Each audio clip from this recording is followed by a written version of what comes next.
Sean bienvenidos a un episodio semanal de Ven Sígueme en el canal de Santos de Sion. Antes de comenzar, quiero agradecer a todas las personas que nos escriben, que envían comentarios de aliento, también que comentan los videos, sus contenidos, también aquellos que nos dan sugerencias. Gracias también por sus lives a todas las personas que nos apoyan tanto en Facebook como en YouTube. Muchas gracias por su apoyo. En realidad es una motivación para mí y para mi familia continuar con este proyecto de Ven Sígueme.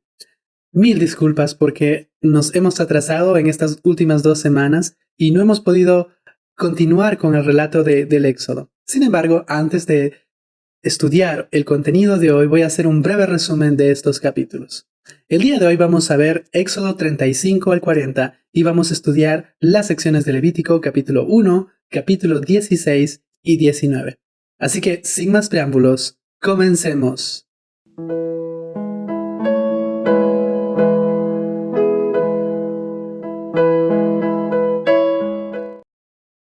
Vamos a hacer un breve resumen de Éxodo 20 hacia adelante. En Éxodo 20 vemos cómo el Señor da a conocer sus mandamientos al pueblo de Israel. Da a conocer los famosos 10 mandamientos porque el Señor quería establecer una relación con el pueblo de Israel. Quería establecer un convenio con el pueblo de Israel. En Éxodo 21 al 23 vemos que da leyes adicionales, leyes con respecto a la esclavitud, leyes civiles, leyes jurídicas, entre otras leyes. Y estas leyes se le conocen como la ley de Moisés. Una vez que se dan estas leyes, dice Moisés en Éxodo 24 que él lee del libro del convenio o del libro del pacto y dice que el pueblo acepta hacer un convenio con Israel. Es decir, lee el libro del convenio, ellos aceptan y luego de que hacen esta aceptación, ¿no?, pública, se realiza un sacrificio y se dice que la mitad de la sangre es vertida en el altar que ellos habían edificado y la otra mitad se esparció al pueblo de Israel. De esa forma, se unía el sacrificio del animal con el pueblo de Israel. Actualmente esa comparación, porque este es un símbolo del antiguo convenio, el convenio que hizo el pueblo de Israel con Jehová del Antiguo Testamento. Cuando Jesucristo estuvo aquí en la tierra, estableció un nuevo pacto y dijo que Él es el que fue sacrificado, porque todos los sacrificios representaban a Cristo. Y ahora que el sacrificio está hecho, nosotros tenemos que recibir su sangre salvadora, su sangre expiatoria en nuestras vidas. Y allí vemos la importancia del convenio, donde el sacrificio expiatorio de Cristo debe estar unido con nuestras vidas. La Santa Cena en la actualidad representa para nosotros el nuevo pacto. Luego, desde Éxodo 25 al 41, vemos cómo Moisés recibe instrucciones con respecto al tabernáculo, la morada del Dios de Israel, la morada de Jehová entre ellos. Recuerden que estas revelaciones que están registradas en estos capítulos las recibe Moisés cuando él asciende al monte de Sinaí y estuvo durante 40 días y 40 noches. Lamentablemente, el pueblo, mientras esperaba a Moisés, sintió quizás que éste ya había muerto o quizás que ya no bajaría. Es así que vemos que en Éxodo 42 ellos rompen el convenio que Dios había hecho con ellos. Ellos edifican un becerro de oro y rompen los primeros mandamientos que habían recibido en Éxodo 20. Obviamente, esto no le agradó para nada a Jehová, porque ellos estaban rompiendo el pacto que previamente habían hecho y que habían aceptado públicamente en Éxodo 24. Así que le dice a Moisés lo que estaba haciendo este pueblo. Sabemos qué acontece. Moisés baja y rompe las tablas, estas tablas de piedra que el Señor le había dado con la ley. Hermanos y hermanas, este simbolismo de romper las tablas era un símbolo de que ellos habían roto el convenio con el Señor. Luego, en los capítulos siguientes, del 33 al 34, vemos cómo es que Moisés trata de interceder ante el Señor para que el pueblo de Israel nuevamente sea aceptado por Él, para que el pueblo de Israel sea su pueblo. Aquí vemos cómo es que Jehová dice que Él es misericordioso, que es una de sus características importantes. Y luego de que Moisés intercede por el pueblo de Israel, nuevamente se acepta entrar en el convenio. Y en Éxodo 34, vemos cómo es que el Señor le manda hacer unas nuevas tablas de piedra a Moisés para que escriba nuevamente su ley. La traducción inspirada de José Smith enseña que las segundas tablas contenían una ley menor que el Señor les dio como una ley preparatoria. El Señor era tan amoroso y tan comprensivo que Él sabía que la ley mayor les iba a condenar. Y debido a su amor y debido a la intersección de Moisés, Él decide darles una ley preparatoria para que ellos puedan ser aceptados en su presencia. Y así, hermanos y hermanas, podemos ver cómo es Jesucristo también. Jesucristo intercede por nosotros cuando rompemos los convenios como lo hace el pueblo de Israel. El pueblo de Israel había hecho un convenio y lamentablemente al edificar un ídolo rompieron este convenio. Vemos cómo Moisés intercede y cuando nosotros rompemos nuestros convenios, el Señor Jesucristo intercede ante el Padre por nosotros. Hermanos y hermanas, ¿quiénes de nosotros quizás el domingo no participamos de la Santa Cena, hacemos convenios con Dios o renovamos nuestros convenios previos, pero entre la semana lo rompemos? El Señor quiere que recordemos que Él es misericordioso y que Él va a interceder por nosotros. Él nos ha dado actualmente no la ley menor que se le dio a Moisés en ese entonces, que era dirigida por el sacerdocio de Aarón, sino que ahora nosotros contamos con la restauración del Evangelio de Jesucristo y tenemos el sacerdocio de Melquisedec y sus ordenanzas, este sacerdocio mayor entre nosotros. Ahora, como pueblo de Israel, el pueblo actual del convenio, nosotros tenemos que esforzarnos por mantener esta relación con el Señor y no romper esta relación, porque sería como romper las tablas de piedra de la ley de Moisés. Pero la diferencia es que ahora las tablas no deben estar escritas en piedra, sino como lo han enseñado los profetas, tienen que estar inscritas en nuestros corazones. Así que hermanos y hermanas, así termina este resumen desde Éxodo 20 a Éxodo 34. Así que ahora vamos a adentrarnos a Éxodo 35, porque en Éxodo 35 al 40 vamos a ver cómo es que el pueblo de Israel comienza a hacer todos los preparativos y se realiza la construcción de los materiales, de los mobiliarios del tabernáculo portátil. Recuerden que estas instrucciones se recibieron en Éxodo 25 al 31. Se puede decir que esos capítulos eran el plano y Éxodo 35 al 40 ya es el momento en donde se comienza a llevar a cabo la obra.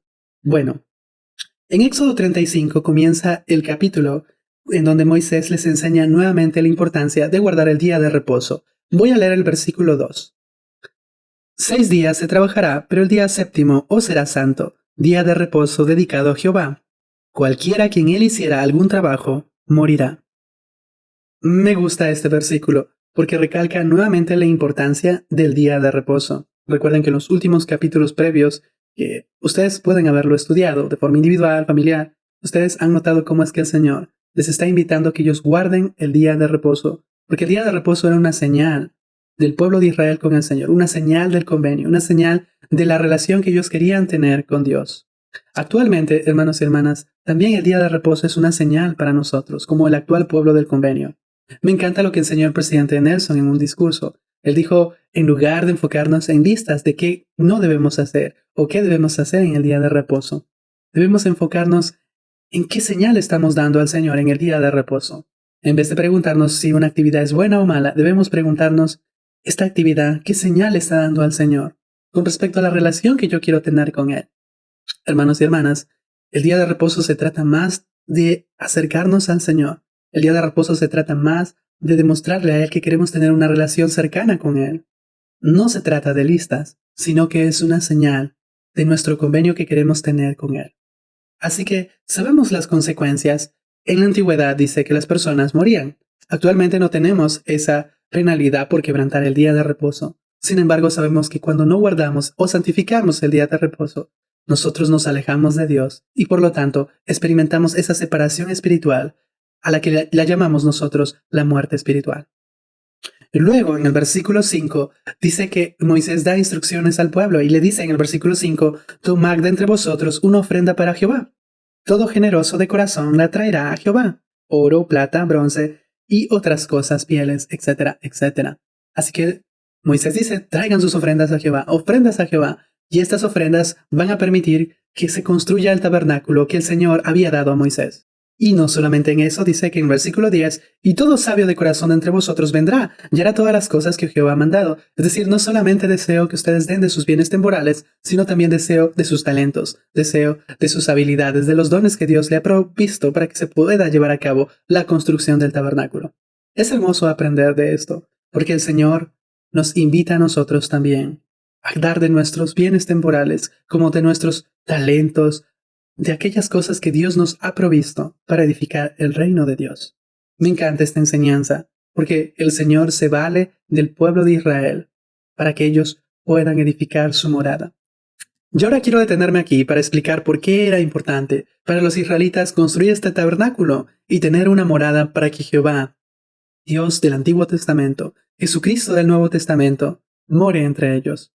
Recuerden, hermanos y hermanas, que cuando Adán y Eva estuvieron en el jardín tenían una relación muy cercana con nuestro Padre Celestial, con Jesucristo. Sin embargo, tras la caída, las consecuencias de la caída hicieron que esto se separara, que esta relación se rompiera. Sabemos que Dios hizo convenios con antiguos profetas. No solamente le enseñó a Adán qué tenía que hacer para establecer esta relación, sino que posteriormente lo enseñó a Enoc, lo enseñó a Noé, lo enseñó luego a Abraham. Y Abraham hizo convenio con el Señor. Sin embargo, hasta donde tenemos entendido, tanto por las escrituras antiguas como las escrituras modernas, ellos no establecieron una morada para el Señor. Había un lugar en donde ellos iban. Por ejemplo, para Jacob era Betel. Y Moisés encontró a Jehová, conoció a Jehová, el Dios Todopoderoso, cuando fue al Sinaí, porque vio una zarza ardiente. Así que recuerden que el Señor le dijo, libera al pueblo de Israel y tráelo aquí, en donde yo estoy, porque mi morada en este momento es en Sinaí, en donde Moisés sube y conversa con Dios, y habla con Dios cara a cara. Entonces, ¿qué es lo que Moisés quiere para el pueblo de Israel? Dios ha dicho, voy a escoger un pueblo para nuevamente restaurar esa relación que yo tenía con Adán y Eva. Y para eso es importante que yo no me quede aquí en el monte de Sinaí. Es por eso que ven a Moisés intercediendo, diciéndoles, no te quedes aquí en el monte de Sinaí, ven con nosotros. Acompáñanos en esta travesía hacia la tierra prometida. Entonces Moisés sabe la importancia ahora de que él no quiere que Jehová se quede en el monte de Sinaí, sino que él quiere ahora establecer una morada, una casa, la casa del Señor, un tabernáculo, para que Dios habite entre ellos y para que ellos, obviamente, puedan gozar de su protección divina. En la antigüedad, en la cultura del Medio Oriente, las naciones paganas también deseaban que sus dioses moren o habiten entre ellos. Y es por eso que ahora el pueblo de Israel quiere que Jehová viva entre ellos, y esa es la razón por la que quieren y van a edificar deseosos un tabernáculo para ellos. Entonces, una vez entendido esto, vamos a ver cómo reacciona el pueblo de Israel ante el pedido de que traigan ofrendas, traigan oro, plata, bronce, traigan telas y otros materiales para edificar este tabernáculo para Jehová. Dice el versículo 22, y vinieron tanto hombres como mujeres, todos los de corazón generoso, y trajeron cadenillas y zarcillos, sortijas y brazaletes, y toda clase de joyas de oro, y todos ofrecían una ofrenda mecida de oro a Jehová. Así que vemos aquí que el pueblo de Israel obedece con gusto a este mandamiento, y las personas de forma generosa comienzan a traer todos sus bienes preciosos que tenían y las dan como ofrenda mecida, es decir, mecen la ofrenda ante el Señor. Me encanta esta disposición del pueblo de Israel. Sus corazones quizás habían cambiado después de este arrepentimiento que sentían, porque habían roto el convenio con el Señor, después de esta experiencia que tuvieron con Moisés, en donde vieron que su rostro, su faz brillaba, como si hubiese estado en la presencia de Dios, porque lo había estado. Así que, hermanos y hermanas, vemos aquí un pueblo de Israel que da las cosas de forma generosa, y tanto en la antigüedad como en la actualidad, el Señor desea que nosotros demos de nuestras ofrendas temporales, nuestras ofrendas de tiempo, nuestras ofrendas de talentos, con un corazón generoso. Él no desea que solamente lo demos para que los demás vean. Él desea que lo demos porque realmente es nuestro deseo contribuir con la obra del Señor. Así que esa sería la enseñanza para nosotros. Dar nuestras ofrendas, dar de nuestros diezmos, dar de nuestro tiempo, en el servicio, en algún llamamiento, en alguna asignación, de todo corazón, porque el Señor desea que nuestras ofrendas sean y salgan de un corazón generoso, como lo hizo el pueblo de Israel. Luego en Éxodo 36, vemos que comienzan a llegar, ¿no? Comienzan a llegar todos estos materiales y las personas que se iban a encargar de construir estos mobiliarios y los utensilios que se iban a usar en el tabernáculo, que eran Bezaleel y Oholiab, se dieron cuenta que habían muchas cosas. Ahora sobraban. En el versículo 5 dice lo siguiente: y hablaron a Moisés diciendo, el pueblo trae mucho más de lo que es menester para la obra que Jehová ha mandado que se haga. Entonces Moisés mandó pregonar por el campamento diciendo, ningún hombre ni mujer haga más trabajo para la ofrenda del santuario. Y así el pueblo dejó de ofrecer más. Me encanta esto porque llega un momento en donde hay tantas personas, como dice el versículo 2, que son movidas desde su corazón, ¿no?, a traer ofrendas para este tabernáculo, porque ellos querían tener a Jehová entre ellos. Ellos no querían que ahora esté en la montaña en el Sinaí. Ellos querían que Él esté en el tabernáculo. Si hay algún principio que podemos aprender, es que se requiere la participación de todos también para la edificación de Israel.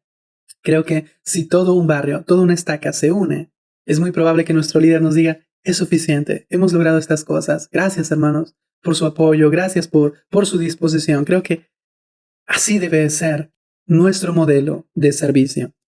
Y en Éxodo 37 y en Éxodo 38 vemos cómo es que se comienzan ya a llevar a cabo y se comienza a hacer los mobiliarios, los utensilios del tabernáculo. Los encargados eran Bezaleel y Oholiab, estos hombres que en Éxodo 31 dijo el Señor que los escogió porque fueron inspirados con estas habilidades y talentos.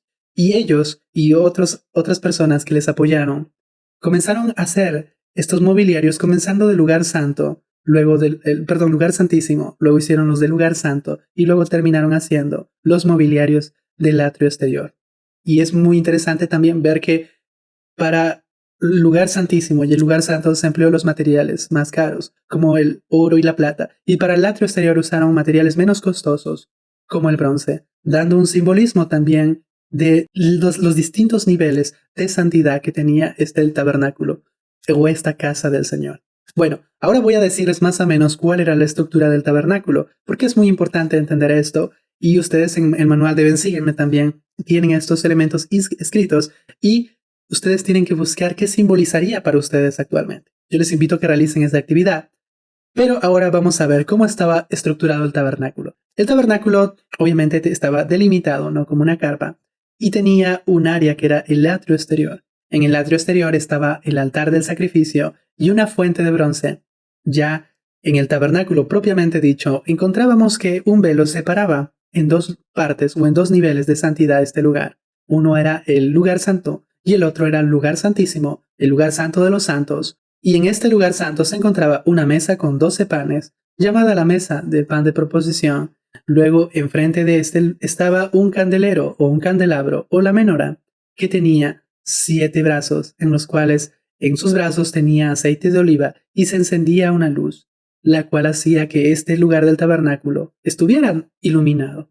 Y también tiene simbolismos que vamos a ver más adelante.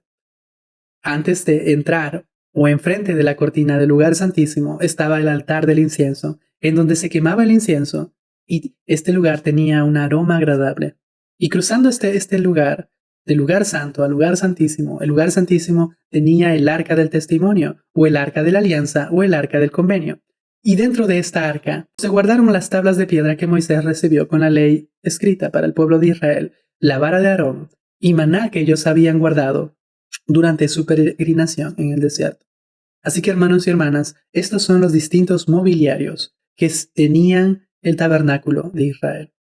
Ahora yo quiero mencionar por qué estos elementos eran importantes en el tabernáculo. Primero, más allá de las interpretaciones que podemos tener, interpretaciones cristianas o interpretaciones que nosotros, debido a la doctrina de la iglesia, podemos darlo, quiero mencionar algunas diferencias y similitudes que tienen el tabernáculo con nuestros templos actuales. Primero, las diferencias. La primera diferencia es los elementos culturales. Estos templos antiguos son del cercano oriente, del Medio Oriente antiguo, y nuestros templos modernos generalmente vienen y provienen de una cultura occidental. Entonces, culturalmente, esto genera también diferencias. Segundo, el aspecto revelador. Sabemos que José Smith dijo que muchas de las ordenanzas que tenemos en el templo no se habían revelado ni siquiera a los profetas de la antigüedad. Luego, la última diferencia es bajo qué orden se realizan estas ordenanzas. Las ordenanzas del tabernáculo se hacían bajo el sacerdocio de Aarón o el orden de Aarón. Y las ordenanzas que tenemos actualmente en nuestros santos templos es bajo el orden del Hijo de Dios, o conocido como el sacerdocio de Melquisedec. Así que estas diferencias culturales, reveladoras, y también con respecto al sacerdocio que dirige estas ordenanzas, hace que el tabernáculo y el templo tengan estas diferencias.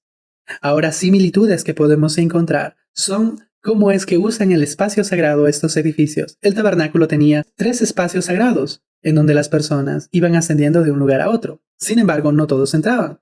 En el atrio exterior podían entrar todas las personas a realizar sus sacrificios. En el lugar santo solamente entraban los sacerdotes. Y ustedes pueden, y yo les voy a explicar más con una lámina en un momento.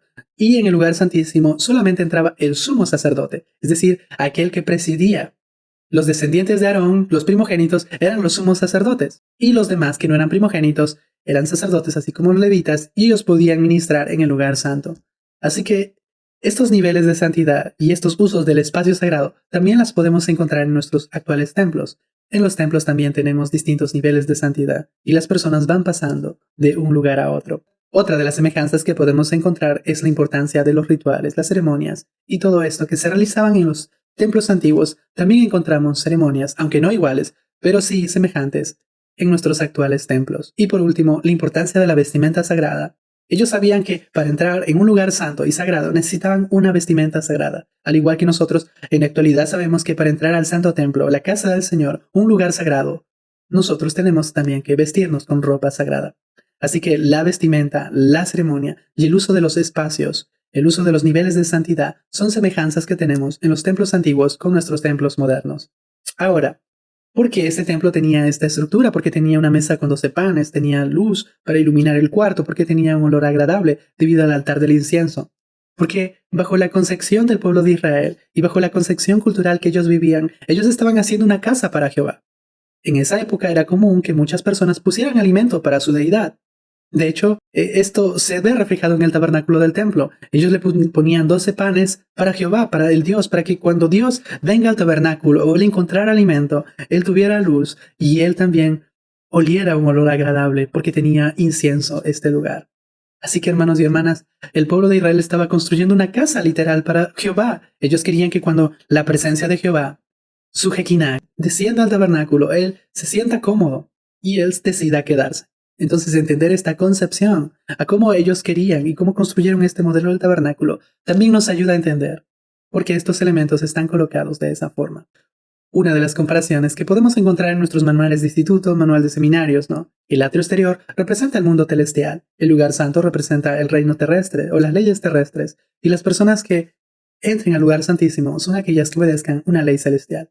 Ahora, más allá de esta interpretación que nosotros damos según nuestra doctrina actual, hay muchos elementos y muchas cosas que podemos encontrar. Por ejemplo, muchos relacionan que este tabernáculo está inspirado en el jardín de Edén, porque hay muchos elementos parecidos. Y otros dicen que se relaciona con la experiencia que Moisés tuvo en el monte de Sinaí. Recuerde que el monte de Sinaí también tenía 3 niveles. El nivel de abajo era donde estaba el pueblo de Israel. Ese nivel era el atrio exterior para ellos. El segundo nivel, recuerden, en donde subió Aarón, subió sus hijos Nadab y Abiú, y subieron 70 ancianos, y vieron a Dios, y comieron, y celebraron.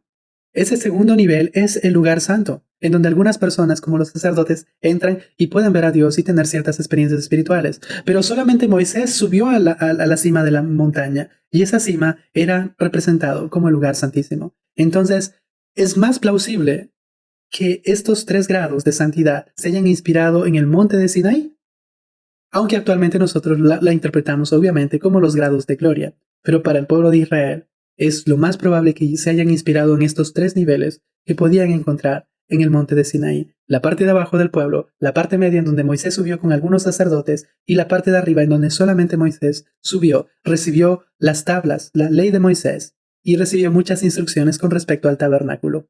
Así que, hermanos y hermanas, antes de seguir pasando y seguir hablando de estos elementos, yo quiero, hermanos y hermanas, que ustedes vean un video en este momento en donde resumen la aplicación que nosotros podemos encontrar en nuestra vida. Creo que este video me encanta mucho porque me enseña qué cosa puede representar para mi vida el tabernáculo del templo israelita y cómo estos elementos en mi vida actual me pueden llevar de un nivel de santidad celestial a un nivel de santidad celestial. Así que, hermanos y hermanas, vean este video. El tabernáculo. Al igual que los templos que lo siguieron, el tabernáculo era el lugar donde los hijos de Israel aprendían del camino que lleva a la vida eterna. Hagamos una gira por el tabernáculo y veamos qué es lo que aprendemos. Este portal, en el muro del este, es la única entrada que nos lleva al atrio exterior, el cual simboliza el mundo celestial en el cual vivimos. En el atrio, frente a la tienda del tabernáculo, se encuentra el altar del holocausto y la fuente. En el altar del holocausto se quemaban las ofrendas hechas al Señor, como símbolo del Salvador y su gran y postrer sacrificio expiatorio. Ante el altar, un fiel israelita presentaba una ofrenda y simbólicamente abandonaba sus pecados para seguir al Salvador. La fuente está hecha de bronce y contiene agua. A los sacerdotes que oficiaban en los sacrificios se les requería lavarse en ella antes de entrar en la tienda del tabernáculo. La fuente representa la necesidad de lavar y purificar el alma del pecado. Aunque tenía otros usos en la antigüedad, esta nos recuerda las pilas bautismales de los templos de la actualidad.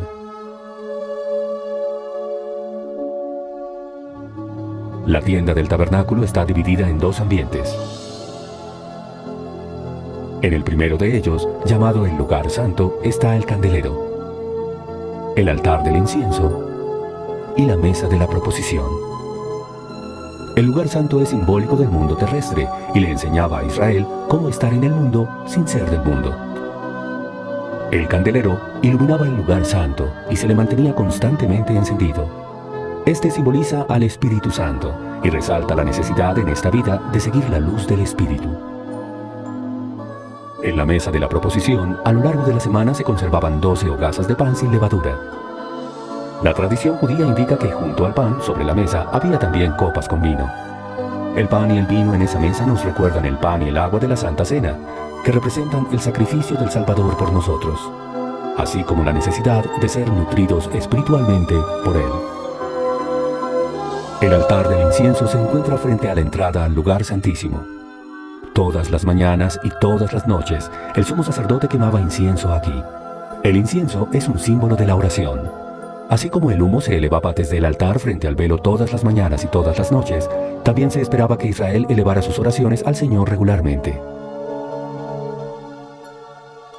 La ubicación del altar enfrente del lugar santísimo demuestra la importancia de la oración en la preparación para entrar en la presencia del Señor.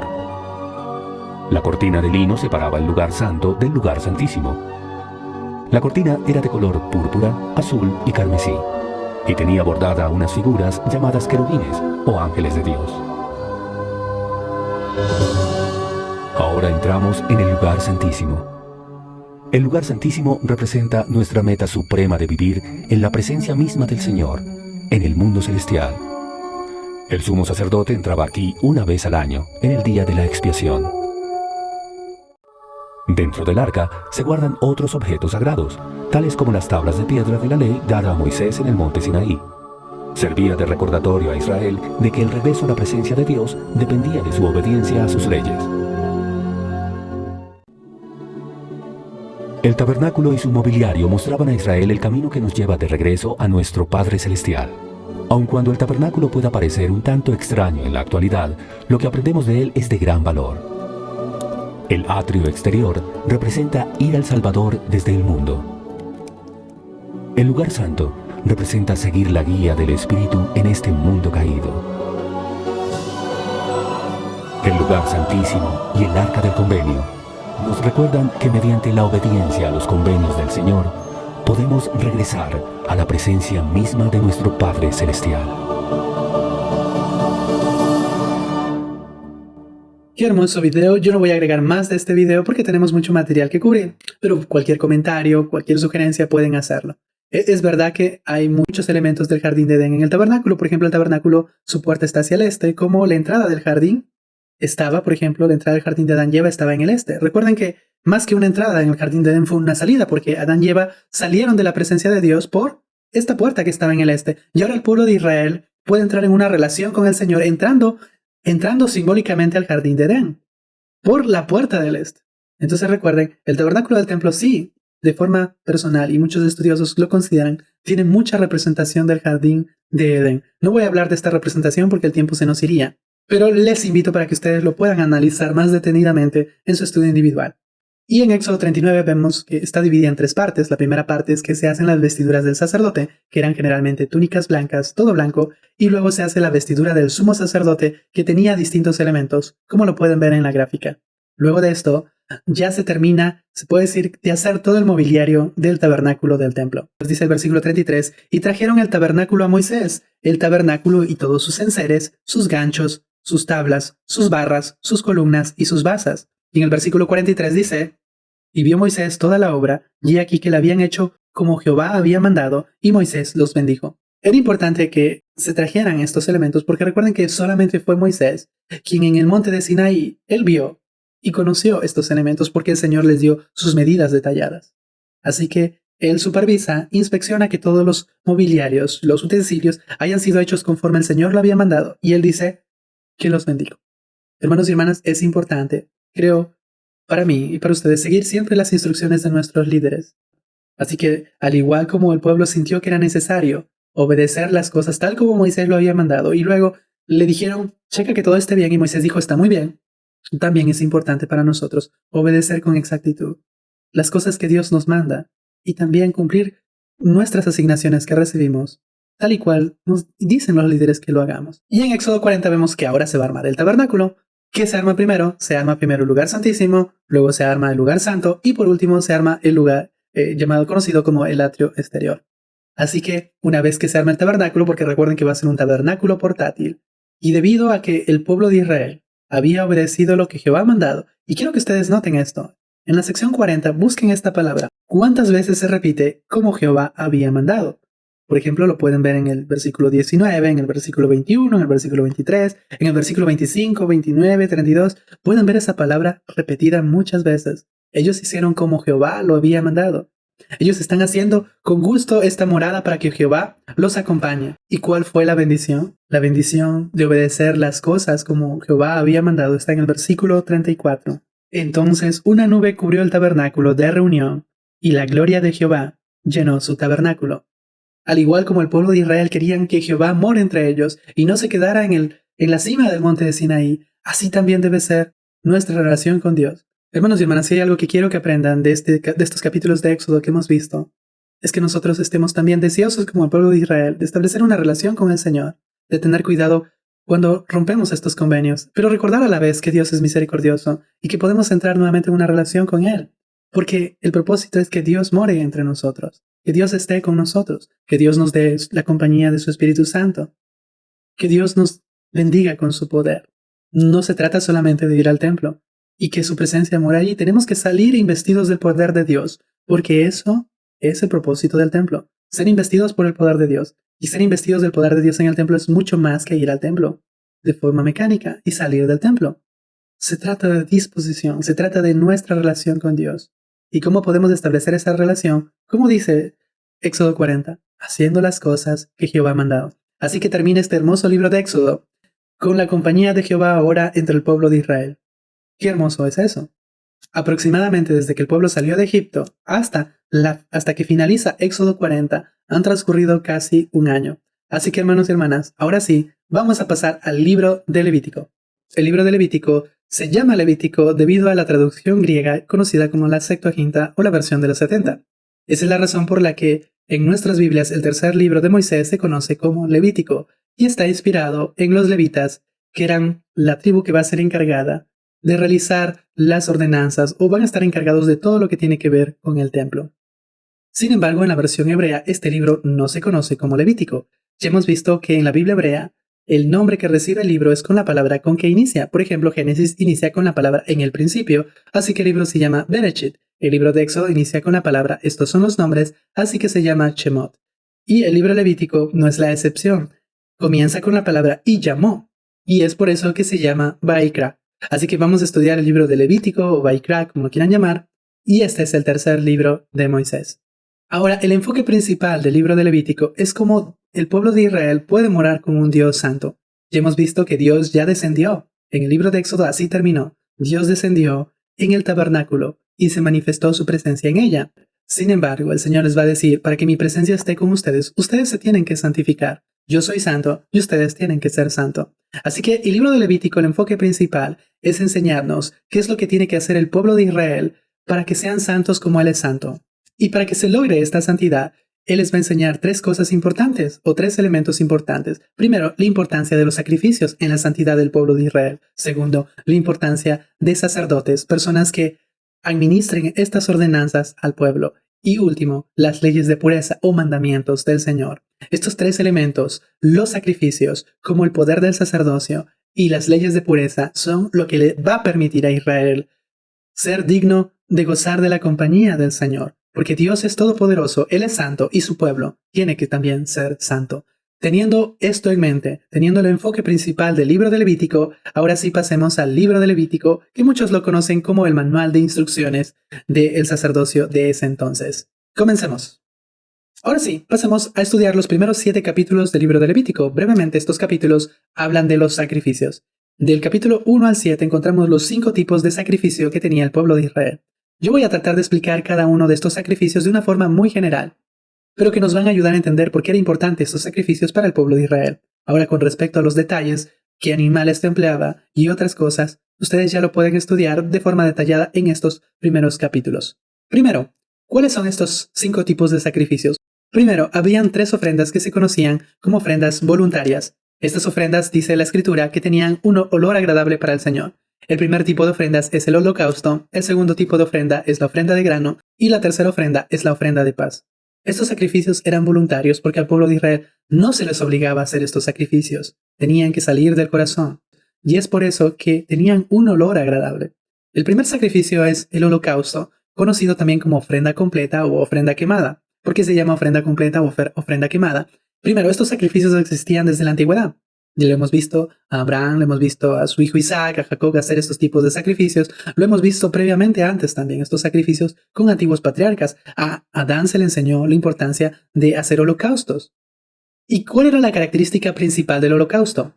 Que tú colocabas al animal, que podía variar desde un becerro hasta unas palomas, y el animal tenía que ser quemado completamente. Eso era un holocausto, es decir, toda la ofrenda tenía que ser quemada.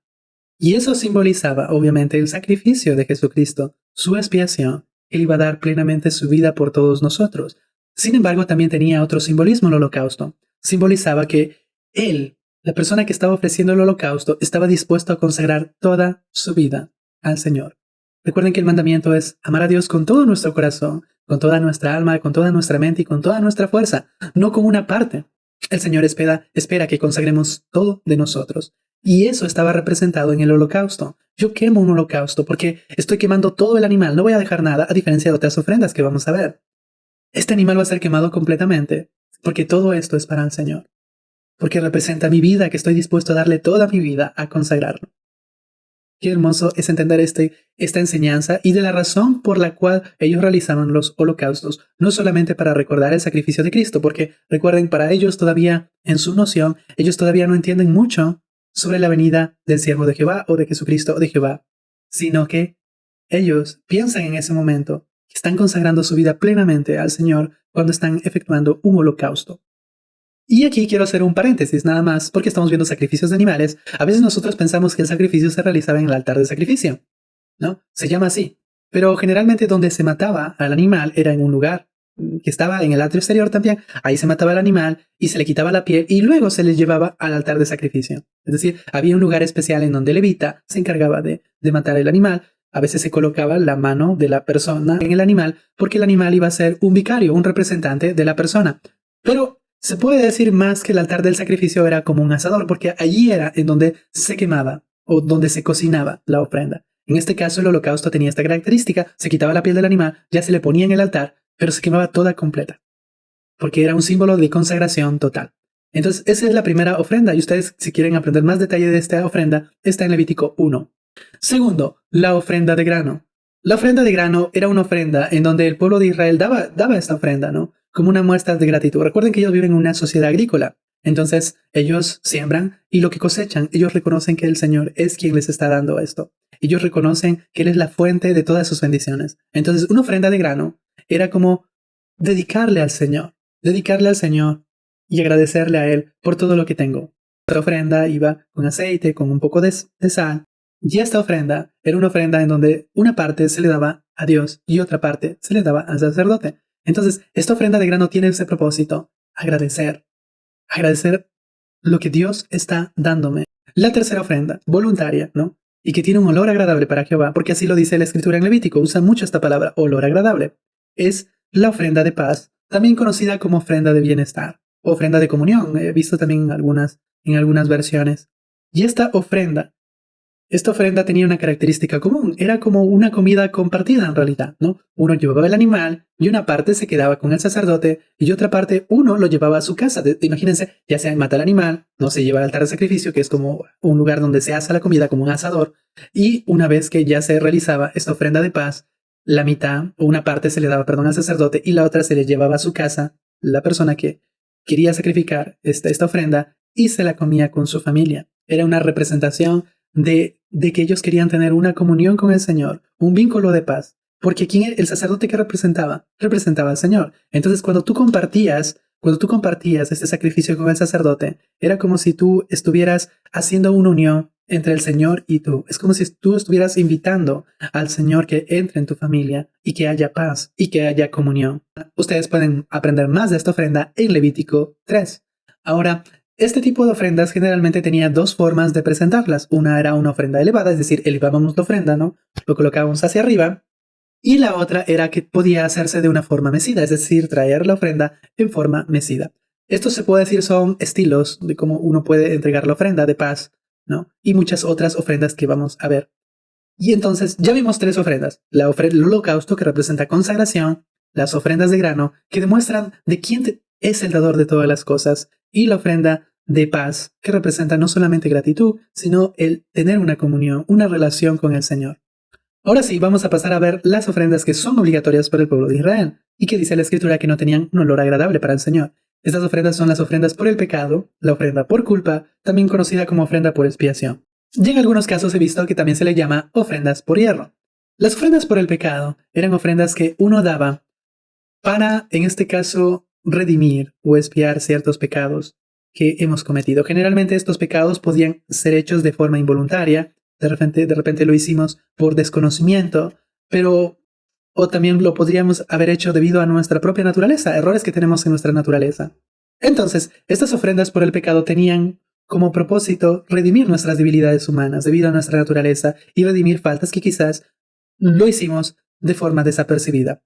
Cuando una persona realizaba este sacrificio, buscaba el perdón y la limpieza de sus pecados.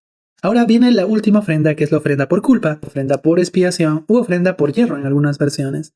Estas ofrendas tenían como propósito limpiarnos y purificarnos de pecados que eran específicos, ¿no? Que lo podemos encontrar obviamente en el libro de Levítico. Específicamente, creo que en el capítulo 5 al 7 encontramos estos pecados específicos, y por pecados que hayan sido intencional o no intencional. Entonces, generalmente cuando nosotros realizamos, por ejemplo, un agravio ante una persona, o realizamos un pecado específico porque hemos hecho algo, tenemos que ofrecer, en este caso, una ofrenda por culpa o por expiación, ¿no? A diferencia de las ofrendas por pecado, que generalmente es debilidades humanas debido a la naturaleza, pecados no intencionales, generalmente se enfoca en pecados específicos, sean intencionales o no.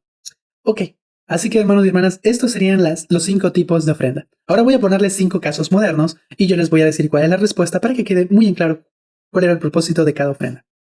Por ejemplo, si nosotros queremos decirle a Dios que queremos dedicar nuestra vida, que queremos consagrar nuestra vida, ¿cuál de estas 5 ofrendas nosotros daríamos? La respuesta es un holocausto, porque el holocausto representaba consagración total. Segundo caso, supongamos que nosotros queremos pedir perdón por nuestras debilidades humanas que tenemos, por nuestros errores que provienen de nuestra propia naturaleza y que a veces nos hacen cometer cosas de forma involuntaria. La ofrenda que tendríamos que hacer es una ofrenda por pecado, porque estos se daban debido a pecados involuntarios, a errores de nuestra propia naturaleza, etc. Tercer caso, suponiendo que queremos agradecer a Dios y agradecerle por nuestro trabajo, por todo lo que tenemos, por nuestras buenas calificaciones, si somos jóvenes, porque nos está yendo bien en la universidad, nuestro negocio está prosperando, etc. ¿Qué ofrenda le daríamos? Sería una ofrenda por grano, porque la ofrenda por grano representaba que Dios es lo que nos da todas estas cosas. Otro caso sería, por ejemplo, si nosotros cometemos un pecado específico, ¿no? De repente desobedecimos la palabra de sabiduría, no cumplimos con la ley del diezmo o el día de reposo. ¿Qué ofrenda yo daría? Sería una ofrenda por culpa o una ofrenda por expiación. Y por último, quiero tener una relación con el Señor. Quiero que mi vida sea aceptable ante Él, ¿no? Quiero que en mi hogar more su espíritu. ¿Qué ofrenda yo le daría? Sería una ofrenda de paz. Así que con estos 5 ejemplos espero que de forma general haya quedado claro los 5 tipos de ofrendas que tenían los judíos. Entonces, estas ofrendas, ¿cuál era el propósito? Hacer que la persona sea santa, para que la morada del Señor, es decir, su presencia en el tabernáculo, pueda estar allí. Recuerden, la escritura y el propósito principal del libro Levítico es que Dios es santo y su pueblo tiene que ser santo, porque si no es santo, Él no puede morar con ellos. En la actualidad, hermanos y hermanas, también es importante los sacrificios para nosotros, pero lo más importante es aceptar el sacrificio expiatorio de Cristo. Todos estos sacrificios se enfocaban en Cristo y en su poder redentor, en su poder salvador. Es importante para nosotros recibir el sacrificio expiatorio de Jesucristo, acceder al poder de su expiación, acceder al poder de su gracia. Y solo así seremos aptos de que Dios more con nosotros y de contar con su presencia en nuestras vidas. Vamos a pasar al segundo bloque, que es desde Levítico 8 a Levítico 10. El capítulo 9 es el que se nos pide que estudiemos en el capítulo de vencido, si no yo lo voy a estudiar como bloque y voy a centrarme específicamente en el capítulo 9 de Levítico. Levítico 8 al 10 trata acerca de la consagración de los sacerdotes, o la importancia del sacerdocio, o el sacerdocio en la vida del pueblo de Israel. Porque en el capítulo 8 vemos que Aarón y sus hijos son lavados, son ungidos y vestidos con las túnicas del sacerdocio y son consagrados para que sean sacerdotes. En el versículo 10 leemos: y tomó Moisés el aceite de la unción y ungió el tabernáculo y todas las cosas que estaban en él y las santificó. Es interesante ver cómo es que este aceite de unción se echó a todos los enseres, a todos los elementos del tabernáculo para que sean santos. Imagínense, todos los artesanos habían hecho lo mejor que podían para el Señor. Sin embargo, esto no estaba completo si no recibían este aceite consagrado, que para nosotros es una muestra del Espíritu Santo y de la importancia de Cristo. No importa nuestros esfuerzos humanos, no importa cuánto nos esforcemos, no podemos ser santificados, sino solamente a través de la expiación de Jesucristo y a través del poder del Espíritu Santo. Entonces, hermanos y hermanas, vemos que nuestra obra humana nunca va a ser completa, nunca va a ser plena. Los artesanos habían hecho estos artefactos lo mejor que pudieron, habían elaborado el altar, habían elaborado la mesa del pan, habían elaborado también el altar del incienso, el arca del testimonio, pero todos estos elementos aún no eran santos y no eran ungidos. Igualmente, para ser santificados, necesitamos de la sangre expiatoria de Cristo. Necesitamos de su sangre, porque su sangre es el aceite que se derramó y que se exprimió en Getsemaní. Sin su sangre expiatoria, nosotros no podemos ser santos. Esa es una hermosa enseñanza. Y dice en el versículo 14 que hizo luego traer el becerro de la ofrenda por el pecado, y Aarón y sus hijos pusieron sus manos sobre la cabeza del becerro de la ofrenda por el pecado. Es interesante que están haciendo una ofrenda por el pecado con un becerro. Si ustedes leen las características de la ofrenda por el pecado, no se acepta un becerro. Pero ¿por qué esta es una excepción a las leyes que previamente se han dado de Levítico del 1 al 7? Dicen que la razón por la que Aarón y sus hijos están ofreciendo un becerro es porque Aarón había hecho un becerro de oro. Entonces él está pidiendo perdón al Señor, en este caso por haber hecho el becerro de oro, y es por eso que él está sacrificando un becerro, aunque la ley no decía que para esa ofrenda en específica se ofrecía un becerro. Eran otros animales, pero no un becerro. Pero ese es el simbolismo. Y bueno, todo el capítulo 8, hermanos y hermanas, habla de la importancia de la consagración. Aquí vemos la importancia de ser lavados, de ser ungidos y de ser vestidos. Y creo que ese simbolismo también la podemos encontrar en nuestras vidas. Por ejemplo, nosotros somos lavados cada domingo al participar de la Santa Cena porque renovamos los convenios que hemos hecho con el Señor, entre ellos el convenio que hicimos en el agua, que es el bautismo. La promesa de participar de la Santa Cena dignamente es tener el Espíritu Santo, que es como ser ungidos espiritualmente. Y por último, podemos ser vestidos, podemos ser investidos del poder de Dios, no solamente en forma física, porque recibimos vestiduras sagradas, pero también somos investidos del poder de Dios en los santos templos. Entonces, hermanos y hermanas, ¿podemos aplicar esta escritura a nosotros mismos? Claro que sí. Y vemos en el versículo 23 que se siguen las instrucciones que se recibió en Éxodo. Dice: y lo degolló, hablando del animal, y Moisés tomó de la sangre y la puso sobre el lóbulo de la oreja derecha de Aarón, sobre el dedo pulgar de su mano derecha y sobre el dedo pulgar de su pie derecho. Es decir, se coloca sangre en la oreja, se coloca sangre en la mano y en el pie.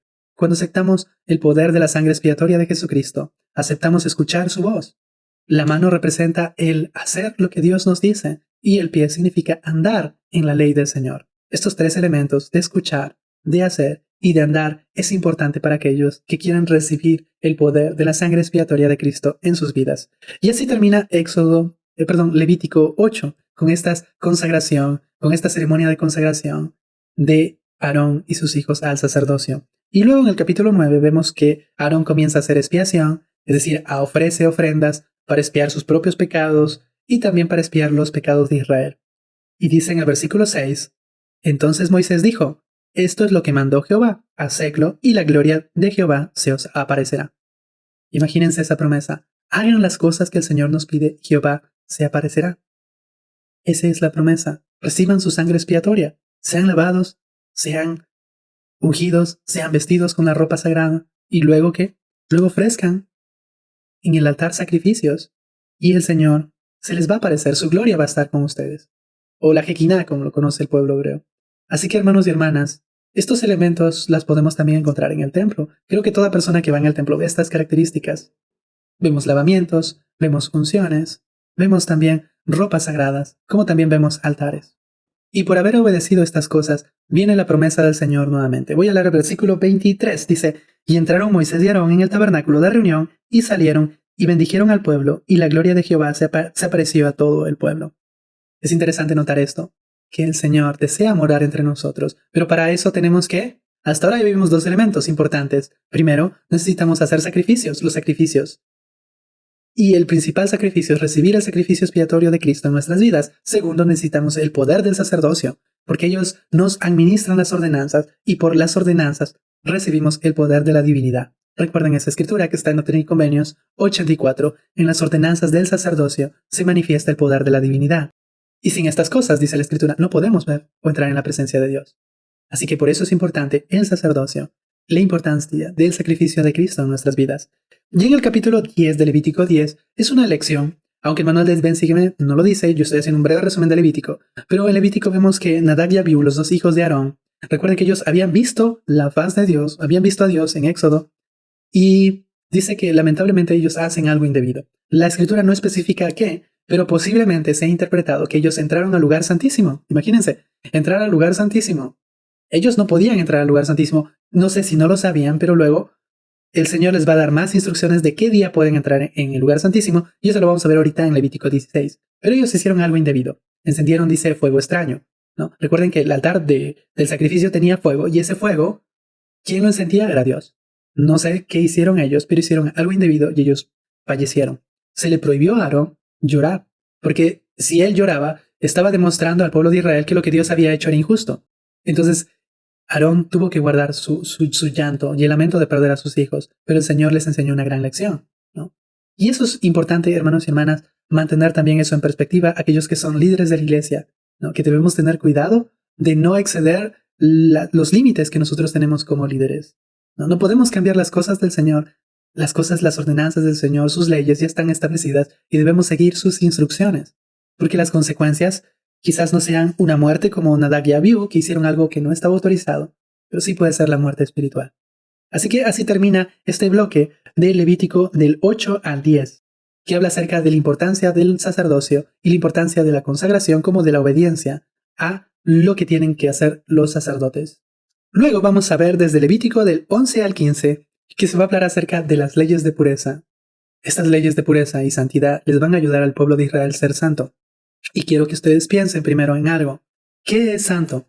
Santo es puro. Pueden buscar en la guía de estudio para las escrituras que nosotros tenemos, pero cuando uno revisa esta palabra en hebreo, la palabra santo significa separado, significa apartado. El pueblo de Israel había sido separado de Egipto. El Señor los había sacado de Egipto porque Él quería un pueblo santo, un pueblo separado. Sin embargo, el Señor se ha dado cuenta que es más fácil, obviamente, sacar a Israel de Egipto que sacar del pueblo de Israel desde su corazón el Egipto espiritual. Ellos no podían sacar de sus corazones Egipto, y el Señor por eso les está dando estas leyes de santidad.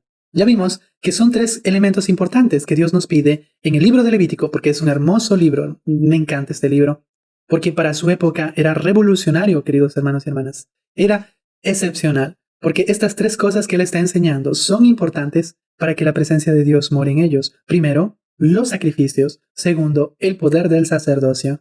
Y tercero, las leyes de pureza. En medio de estas cosas está Levítico 16, en medio de este capítulo, que habla acerca de la expiación de Cristo. Obviamente está relacionado con los sacrificios, pero estos elementos, todos estos elementos están ligados a Cristo.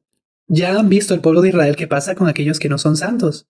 Ya vieron que Nadab y Abiú no hicieron las cosas que el Señor les había mandado y ¿qué pasó? La presencia del Señor los destruyó. Así pasa también cuando nosotros vamos al templo y no vamos preparados como deberíamos estarlo.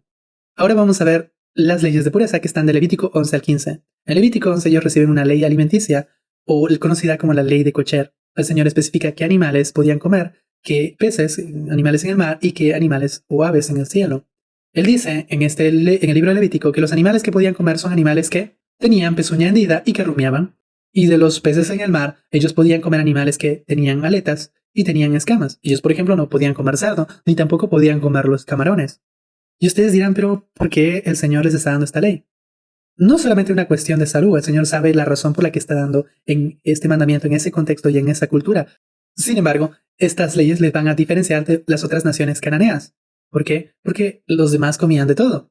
Entonces, Dios quiere que el pueblo de Israel tenga una alimentación distinta, que le haga distinto a los demás pueblos. Eso es ser santo, porque santo es apartado, separado, algo que genere distinción. Al igual para nosotros tenemos la palabra sabiduría. A veces cuando estamos en reuniones, ¿no?, que son de ámbito a veces laboral o fuera de la iglesia, nosotros no tomamos bebidas alcohólicas, no ingerimos café, tampoco tomamos té negro, té verde, y estas cosas nos hacen ser distintos, nos hacen ser un pueblo separado del Señor, un pueblo santo para Él. Ahora vamos a pasar a Levítico 12, en donde se dan las leyes de purificación de la mujer. Este capítulo lo podemos leer como la licencia de maternidad, para mí, ¿no?, o la licencia de maternidad que tenía el pueblo de Israel. Se decía que una mujer cuando daba a luz, un niño tenía ciertos días de descanso porque la mujer no era pura, era impura. Es decir, no estaba apta para realizar ordenanzas o rituales en el templo o en el tabernáculo portátil que tenía el pueblo de Israel. Cuando era una niña se daba más tiempo para que ella pueda descansar y no participar de estas ceremonias en el templo. Algunos dirán aquí porque el Señor dice que cuando es niña hay más días de impureza y cuando es niño hay menos días de impureza.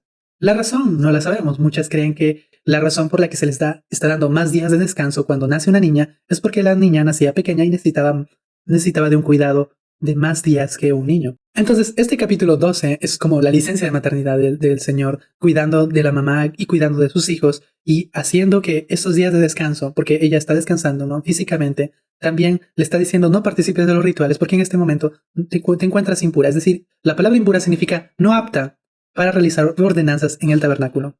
Luego en el Levítico 13 vemos el caso de la lepra. La palabra traducida como lepra proviene de la palabra sara, que puede traducirse como golpe, y que encierran distintas enfermedades dermatológicas en realidad. Ahí se especifica que una persona que tenía lepra tenía que acercarse al sacerdote, y si tenía lepra tenía que ser inmundo, y luego a esta persona se la aislaba.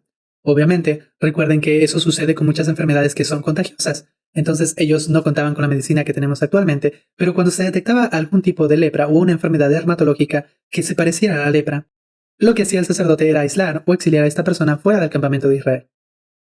Luego, en el capítulo 14, vemos la purificación del leproso, porque había muchas personas que se curaban de su lepra y querían regresar nuevamente a la comunión con el pueblo de Israel. Entonces ellos tenían que acercarse al sacerdote, realizar una serie de rituales y sacrificios y así poder reintegrarse nuevamente a la comunidad. Una de esas cosas que tenían que hacer está especificado en Levítico 14. Traía 2 avecillas, una avecilla era muerta y con la sangre de esta avecilla muerta se le echaba a la segunda avecilla y a esta avecilla con la sangre se le dejaba libre. Recuerden, hermanos y hermanas, que una avecilla representa a Cristo, representa su sacrificio expiatorio, su sangre que él derramó en Getsemaní y en la cruz, y gracias a su sangre, si nosotros recibimos su sangre, que somos la segunda avecilla, nosotros podemos ser libres en este caso, de la esclavitud, del pecado, de todo aquello que nos rodea y que nos tiene cautivos. Ahora, si nosotros comparamos al leproso con el pecado, y no estoy diciendo que los leprosos sean pecadores, pero si comparamos con el pecado, al igual como el leproso es aislado del tabernáculo, del pueblo del convenio, así también los pecados nos apartan de la presencia de Dios. Sin embargo, Levítico 14 nos enseña la importancia de acercarnos al sacerdote para que Él nos pueda revisar y nos pueda ayudar en esta sanación. Igual nosotros, cuando tenemos algún pecado, podemos acercarnos a nuestros líderes del sacerdocio para que nos ayuden a venir nuevamente a Cristo y entrar nuevamente en esta comunión con la iglesia de Cristo. Y luego Levítico 15 habla acerca de otros ritos, otras ceremonias que podemos hacer cuando nosotros hacemos cosas que nos hacen impuros. Ya ustedes lo pueden leer. Ahora vamos a enfocarnos en Levítico 16, porque Levítico 16 habla acerca del día de la expiación. Y quiero leer el versículo 1, dice lo siguiente. Y habló Jehová a Moisés después de la muerte de los 2 hijos de Aarón, cuando éstos se acercaron delante de Jehová y murieron. Y Jehová dijo a Moisés, di a Aarón tu hermano que no entre en todo tiempo en el lugar santo detrás del velo, delante del propiciatorio que está sobre el arca, para que no muera, porque yo apareceré en la nube sobre el propiciatorio. Es decir, estos primeros versículos, Aarón está recibiendo la instrucción, porque Aarón era el sumo sacerdote en ese entonces, de que él no tenía que entrar en este lugar santísimo como lo habían hecho sus hijos. Recuerden, ellos hicieron algo inapropiado. Entrar al lugar santísimo requeriría ciertos lavamientos, ciertos sacrificios, y sus hijos no lo habían hecho, y lamentablemente la presencia del Señor les dio muerte, obviamente. Y aquí se le va a enseñar que en el día de la expiación, el día de Yom Kippur, él, Aarón, como sumo sacerdote, va a hacer ciertos sacrificios en representación de él mismo primero, y luego del pueblo. Y luego va a traer a 2 machos cabríos, y un macho cabrío va a ser sacrificado. Y con la sangre de este animal, de este macho cabrío, él va a entrar al lugar santísimo, va a encender el altar del incienso, y él va a esparcir sangre en el propiciatorio, en esa tapa que tenía el arca de la alianza, porque es la sangre de Cristo la que va a permitir que los querubines que están en la tapa del propiciatorio nos permitan entrar a nosotros en la presencia de Dios. Luego de esto, con el otro animal, con el macho cabrío que quedó, Aarón iba a colocar las manos e iba a traspasar todos los pecados del pueblo de Israel sobre este animal y le iba a dejar en el desierto. Y de esa forma, el pueblo de Israel iba a ser limpio, iba a ser santo, y así ellos iban a contar con la morada del Señor en el tabernáculo de Israel. Así que, hermanos y hermanas, si ustedes ven en este momento la lámina, pueden saber primero que las personas entraban en el atrio exterior. Las personas que están vestidos de blanco son los sacerdotes. Ellos se vestían de blanco y ellos entraban al lugar santo. Pero solamente y una vez al año, el sumo sacerdote, quien tenía una vestidura distinta, entraba al lugar santísimo en representación del pueblo de Israel para redimir, limpiar de los pecados a todo el pueblo de Israel. Si ustedes leen el libro de Hebreos, Hebreos se enfoca mucho en este día de la expiación. En ella se dice que Jesucristo es el sumo sacerdote, porque Cristo, hermanos y hermanas, es la ofrenda, Cristo es el oferente y Cristo es el sumo sacerdote. Cristo es el sumo sacerdote que ofreció a sí mismo su carne, su sangre, y que Él permitió que todos nosotros podamos entrar al lugar santísimo. Recuerden que tras su muerte, el velo del templo se rasgó, dando así entrada para que todas las personas puedan entrar con Él al lugar santísimo. Gracias al sumo sacerdote, a nuestro sumo sacerdote que es Cristo, gracias a su sacrificio, nosotros ahora podemos entrar al lugar santísimo actualmente. Me encanta pensar eso cuando vamos al templo y cuando aquellas personas que han hecho ordenanzas personales pueden entrar al lugar santísimo o al salón celestial. Y cuando ustedes estén allí, y yo quisiera que todas las personas que van al templo y cuando entran a ese lugar celestial que representa el lugar santísimo, piensen que es gracias al sacrificio de Cristo que ustedes actualmente pueden entrar. Los israelitas no podían hacerlo, pero nosotros sí. Jesucristo se presentó ante el Padre y Él ahora nos permite regresar a su presencia debido a su sacrificio expiatorio. Recuerden, Él es el oferente, Él es el sacrificio y Él es el sumo sacerdote. Así que, hermanos y hermanas, así termina este hermoso capítulo de Levítico 16. Luego, desde el capítulo 17 al 22, nuevamente se va a dar más leyes de pureza. Se le dice que ellos tienen que ser un pueblo separado, más leyes de pureza. Va ahí prohíbe todo lo que se conoce como el incesto, cualquier tipo de relación matrimonial entre familiares, ni tampoco otro tipo de perversión sexual como la zoofilia. Y ustedes dirán, ¿pero por qué el Señor les dice a estas naciones que no hagan esto? Porque las naciones contemporáneas de Israel, hermanos y hermanas, lo hacían.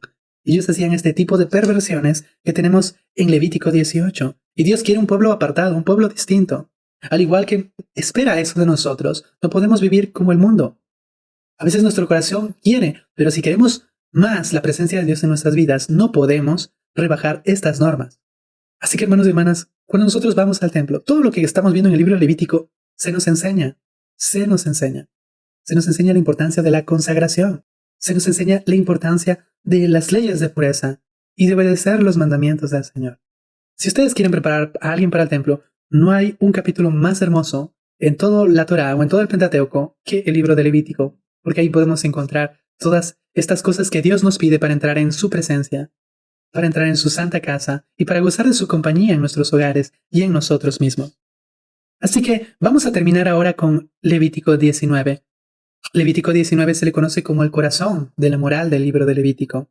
Pero primero quiero leer el versículo 2, que resume el propósito por el cual Dios está dando todas estas cosas. Dice el versículo 2, habla a toda la congregación de los hijos de Israel y diles, santos seréis, porque santo soy yo, Jehová vuestro Dios. Hermanos y hermanas, eso nos dice eso en la actualidad. Como lo dijo Israel, yo soy santo. Y si quieren que yo more con ustedes, ustedes tienen que ser santos. No pueden tener las mismas leyes alimenticias, las mismas leyes de pureza sexual, como los tienen los cananeos. No pueden sacrificar como ellos sacrifican, no pueden comer lo que ellos comen, no pueden vestir como ellos visten. Ustedes tienen que tener leyes distintas, leyes santas que les separan, que les apartan de este mundo espiritual que viven. Por eso les dice, yo soy santo. Y si quieren que yo more con ustedes, ustedes tienen que ser santos. Ese es el corazón de la enseñanza del libro de Levítico. Y el corazón de la moral o de la ética del libro Levítico está en el siguiente versículo que leo. Este es el versículo 18. Amarás a tu prójimo como a ti mismo, yo Jehová. Antes de estos versículos, el Señor recalcó la importancia de guardar los mandamientos, pero al final les dijo el corazón de estas cosas. Todos los mandamientos que yo les acabo de dar que tienen que ver con el prójimo, se enfocan en solamente amar al prójimo.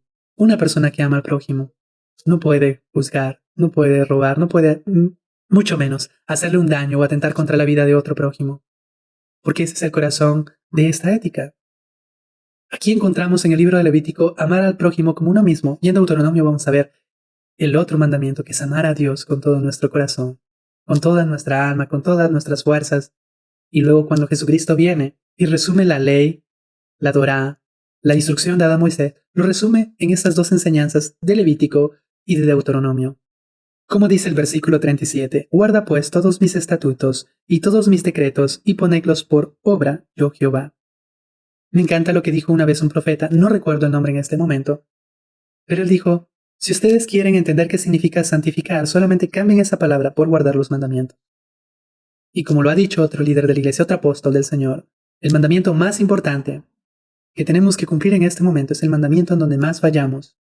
Si queremos ser santificados, queremos ser apartados del mundo, porque eso es santificar, apartar, separar y ser distintos al mundo, porque santo es Dios y Él desea que nosotros seamos santos. Y la santificación solamente se logra a través del sacrificio expiatorio de Jesucristo. Hermanos y hermanas, la siguiente clase vamos a seguir hablando y terminar este libro de Levítico, y voy a hablar acerca de las 7 festividades que tenían los judíos y lo importante de las festividades para ellos y las enseñanzas que podemos aprender para nosotros. Gracias por este tiempo que ustedes han tomado. Les invito, por favor, que ustedes lean las Escrituras y que recuerden que el principio más importante no es aquel que ustedes puedan aprender en este momento en clase, sino es aquel en que el Espíritu le diga a su corazón, haz esto. Esto es lo que necesitas hacer. Les envía saludos toda mi familia. Tengo una gran esposa que me apoya mucho con estas clases de Ven Sígueme. Y yo les estoy agradecido a ellos porque me alientan, porque a veces el tiempo y la preparación de estas lecciones requiere tiempo, ¿no?